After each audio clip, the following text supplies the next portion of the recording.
예, 지금부터 문제 7번을 풀어보도록 해보겠습니다. 먼저 이 그림을 좀 이렇게 조금만 확대해서 볼게요. 예, 한 변의 길이가 1.2m인 정육면체의 나무 상자에 기계가 들어가 있대요. 그렇다면은 뭔가 이제 그 뭐라고 해야 되죠? 전체적인 질량 중심이 좀 변했겠죠. 전체 질량 중심이 나무 상자의 기하학적 중심, 그러니까 이 나무 상자의 원래 중심이겠죠. 그죠? 그렇다면 원래 나무 상자의 중심은 기하학적 중심, 즉 무게 중심은 뭘까? 원래는 좌표로 표시하면 0.6, 0.6 이렇게 되겠죠. 그죠? 그런데 요 기하학적 중심에서 0.3m 위에 있다. 그러니까 요게 0.3m라고 했으니까 0.9m로 바뀌면 되겠죠. 그죠? 그것에 대해 결국 질량 중심이 0.6, 0.9 이렇게 된다는 거예요. 여기 이렇게 된다는 거겠죠. 그러면 나무 상자가 수평과 세타인 경사면 위에 있다. 세타가 점점 증가하게 되면은 어떻게 되겠느냐? 그럼 어떤 각도가 되면 분명히 나무가 넘어지거나 미끄러진다는 거예요. 그러니까 이 말이 뭔 말이냐면 정지 마찰 계수, 그죠? 계속 이게 수평면으로 쭉 올라간다 보다 보면은 요 수평면으로 아래 방향으로 작용하는, 내려가는 방향으로 작용하는 힘이 최대 정지 마찰력보다 커지게 되면 분명히 얘가 미끄러질 거라는 거야. 근데 그때 수직 항력을 또 계산하게 됐을 때, 얘가 미끄러질 수도 있지만 그때 토크도 생각을 한 거야. 그 순간에 토크를 계산해 보게 되면 그 토크에 의해서 얘가 어떻게 되냐?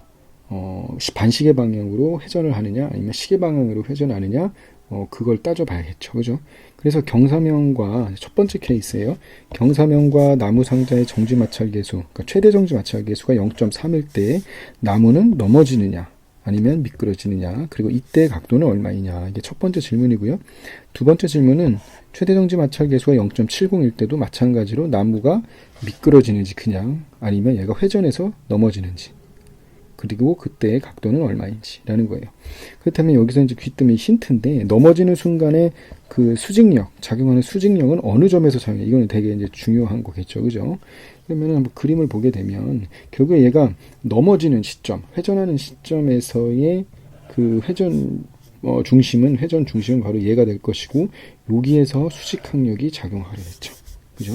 여기에서 이렇게 수직항력이 작용할 거고, 아까 보겠지만 질량 중심이 0.3m 위에 있다고 했으니까 0.6, 0.9가 될 것이고, 그리고 이 질량 중심에서 작용하는 이 중력은 수평 아래 방향으로는 mg 사인 세타, 수평 아래 방향으로는 mg 코사인 세타, 이렇게 될 거예요.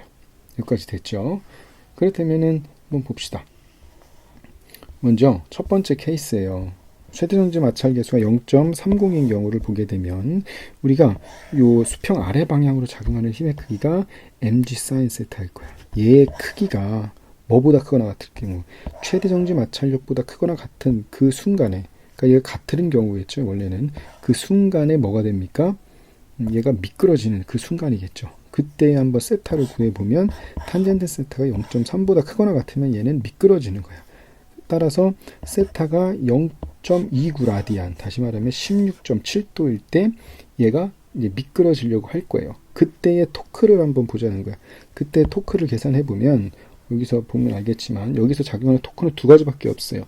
mg 코사인 세타에 의한 어느 방향?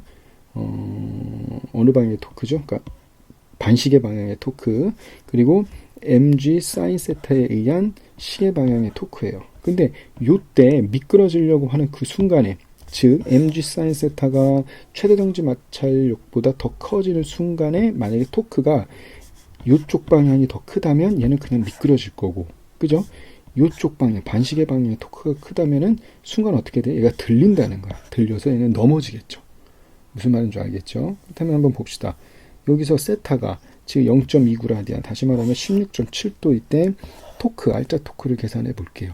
그러면은 이게 시계 방향이죠. 반시계 방향 마이너스 시계 방향, 이렇게 돼요. 그래서 얘를 쭉 계산해 보면, 즉 알짜 토크가 0.29도, 29 라디안일 때는 뭐가 됩니까?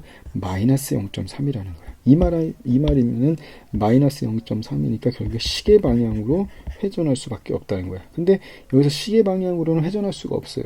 왜냐면 뭐가 받치고 있기 때문에 수직 항력에 의해서 얘는 결국에 회전하지 않는 운동이 될 거예요. 따라서 회전하지 않고 그냥 단순히 미끄러지는 운동이 될 수밖에 없겠죠. 여기까지 이해됐죠?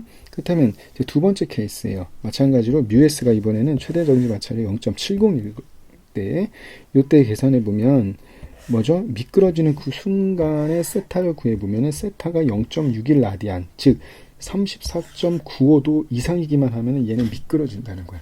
따라서 0.61 라디안일 때 그 미끄러지는 순간에는 회전은 어디로 하느냐를 보자는 거지. 그래서 그때 알짜 토크를 계산해 보면 0.61 라디안일 때 알짜 토크를 계산해 보니까 뭐가 된다는 게, 그렇죠? 0.02라는 거예요. 이 말은 어느 방향이죠? 그렇죠? 반시계 방향으로 회전 운동을 한다는 거야. 그렇기 때문에 반시계 방향으로 회전 운동할 때는 얘는 미끄러지지 않고 어떻게 됩니까? 그렇죠? 반시계 방향으로 회전해가지고 얘가 넘어진다. 이렇게 보면 되겠죠. 여기까지 됐죠? 네, 고생했습니다. 이상으로